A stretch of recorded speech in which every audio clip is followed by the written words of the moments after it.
ओम नमो भगवते वासुदेवाय। स्वागत है आप सभी का हमारे चैनल पर।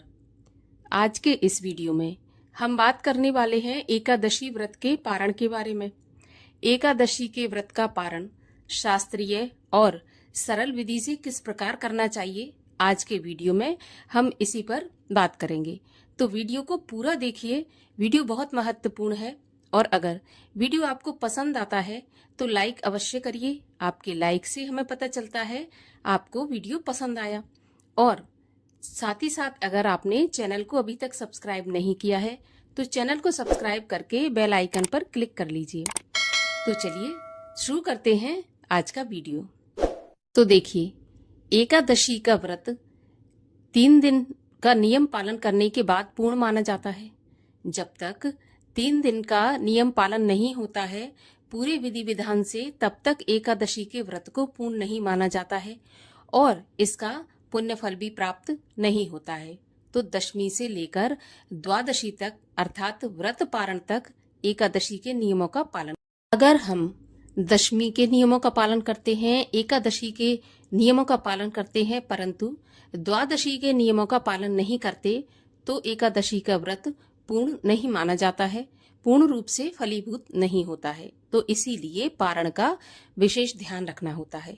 अब मैं आपको इसमें शास्त्रीय और सरल विधि बताऊंगी सबसे पहले, जिससे कि शास्त्रों में बताया गया है कि किस प्रकार पारण करना चाहिए। तो देखिए, शास्त्रों में ऐसा लिखा है कि द्वादशी के दिन प्रातःकाल ब्रह्म मुहूर्त में उठें, स्नान आदि से निवृत्त होने के बाद उसी स्थान पर बैठें जहां पर आपने एकादशी का पूजन किया था।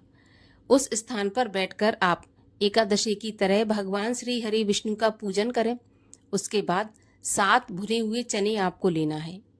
उन 7 भुने चनों के आपको बीच में से टुकड़े कर लेना है, तो वो 7 के 14 हो जाएंगे। दाल जैसे वो टुकड़े हो जाएंगे और 14 टुकड़े होंगे। तो आप उनको 7 अलग अलग कर लें, 7 टुकड़े अलग और 7 अलग। फिर 7 टुकड़े लेकर आप अपने हाथ में रखें और एक एक टुकड़ा अपने सर के पीछे से फेंकते जाएं और मन में ऐसा विचार या भावना करते जाएं कि मेरे 7 जन्मों के शारीरिक, वाचिक और मानसिक पाप नष्ट हुए। इस प्रकार से 7 चने अपने सर के ऊपर से पीछे फेंकें। फिर जो आपने 7 बचाकर रखे थे उन्हें खाकर आपको व्रत का पारण करना है।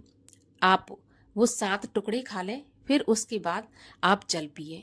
अब जल कितना पीना है, तो देखिए, पारण के समय जल आपको पीना है 7 अंजलि। 7 अंजलि जल पीना है, तब आपका जो पारण है शास्त्रीय और सरल विधि से पूर्ण होगा। ये विधि मैंने आपको बताई शास्त्रों में। अब मान के चलिए कि अगले दिन यानी कि एकादशी के दूसरे दिन आपका कोई दूसरा व्रत पड़ जाता है। जैसे कि मानिए कि प्रदोष का व्रत होता है या फिर सोमवार, मंगलवार, कोई भी व्रत आपका होता है और आप उसमें अन्न ग्रहण नहीं कर सकते, तो फिर पारण कैसे करें?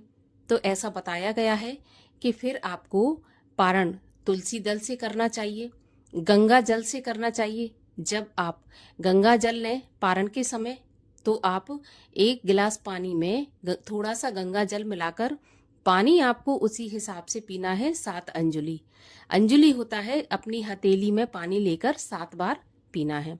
इस प्रकार से 7 बार पीना है, तब व्रत का पारण होता है। इसके अलावा आप फल से और दूध से, आप ड्राई फ्रूट से पारण कर सकते हैं। देखिए, चाय से या कॉफी से व्रत का पारण नहीं करना चाहिए।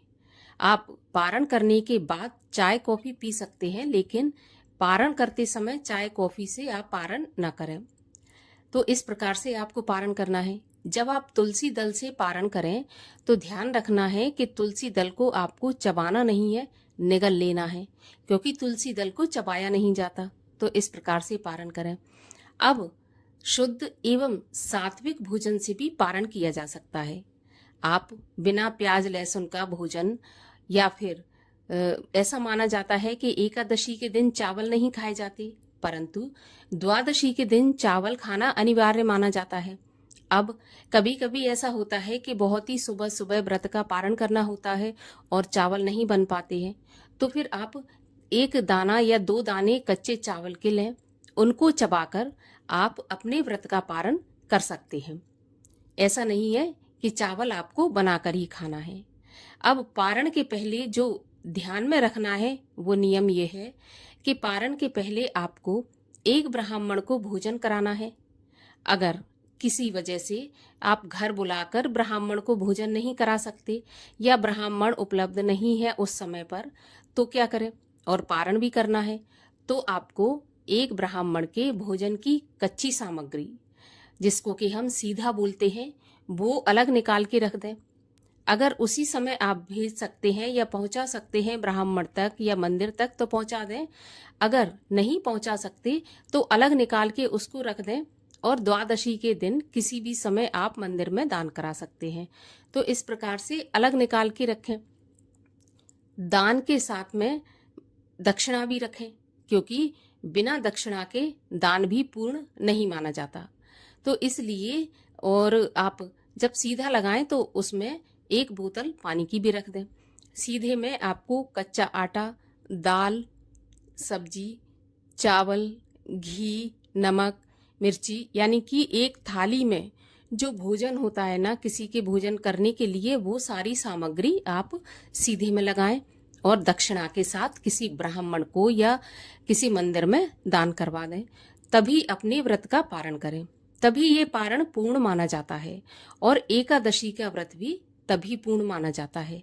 इसके बाद आप पारण के पहले तुलसी की सेवा, जो कि आप एकादशी के दिन नहीं कर पाते, वो द्वादशी के दिन कर लेना चाहिए। ध्यान रखें कि द्वादशी के दिन भी तुलसी पत्र नहीं तोड़े जाते, तो तुलसी पत्र आप द्वादशी को भी नहीं तोड़ें। पहले से जो तोड़े रखे हों उन्हीं से आप अपने व्रत का पारण करें, नहीं तो जो आसपास टूटकर एक हाथ पत्ती गिरी हो उससे आप पारण कर सकते हैं, लेकिन तोड़ना नहीं है। हाँ, आप तुलसी में जल अर्पित कर सकते हैं, दीपक जला सकते हैं, तुलसी चालीसा, तुलसी महारानी की कथा सुन सकते हैं, माला जाप कर सकते हैं। पारण के पहले जितना आप भजन कीर्तन पूजन करना चाहें कर सकते हैं, उसके बाद पारण करें। ये थी एकादशी व्रत की पारण की सीधी एवं सरल विधि, जो कि शास्त्रों में बताई है। अब जब आप व्रत का पारण करें, एकादशी के व्रत का पारण करें, तो पारण करते समय क्षमा याचना अवश्य करें। जैसे कि आप पारण कर रहे हैं तो भगवान के सामने आपने जब एकादशी के दिन संकल्प लिया था, उसी प्रकार से क्षमा याचना करें कि प्रभु, मैंने आपका इस एकादशी का व्रत पूरी श्रद्धा से और अपनी सामर्थ्य के अनुसार किया है। मुझसे जो भी गलतियां हो, जो भी भूल हुई हो, उसको क्षमा करके मेरे इस व्रत को अंगीकृत करें और मुझे अपने चरणों में स्थान दें। इस प्रकार से जैसी आपके मन में भावना आती है उस प्रकार से भगवान से प्रार्थना करें। निश्चित रूप से आपका व्रत पूर्ण होगा, फलीभूत होगा। अगर विधि विधान से, देखिए मैं तो कहती हूँ कि चने से ही, अगर आपका अगले दिन कोई व्रत नहीं है तो चने से ही आपको पारण करना चाहिए, क्योंकि यही शास्त्रीय विधि है और सरल भी है। लेकिन अगर व्रत पड़ता है तो फिर आप दूध से, ये गंगा जल से, गाय के दूध से, तुलसी दल से कर सकते हैं। यही पारण की सही विधि है। चावल खाना आवश्यक है, तो जैसा मैंने बताया कि आप चावल खा सकते हैं, तो प्याज लहसुन का सेवन बिल्कुल भी नहीं करना है, द्वादशी के दिन भी। इस प्रकार से व्रत का पारण करें और अपने व्रत को पूर्ण करें। तो आशा करती हूँ कि एकादशी व्रत पारण की विधि आपको समझ में आ गई होगी और सभी 26 एकादशियों का पारण इसी प्रकार किया जाता है। किसी भी एकादशी के पारण का नियम कोई अलग नहीं है। तो जानकारी अगर आपको उपयोगी लगी हो, पसंद आई हो, तो औरों से भी शेयर करिएगा। और ऐसी ही जानकारियां प्राप्त करने के लिए, व्रत कथाएं सुनने के लिए चैनल को सब्सक्राइब अवश्य करिए। मिलते हैं अगले वीडियो में, तब तक के लिए हरे कृष्ण।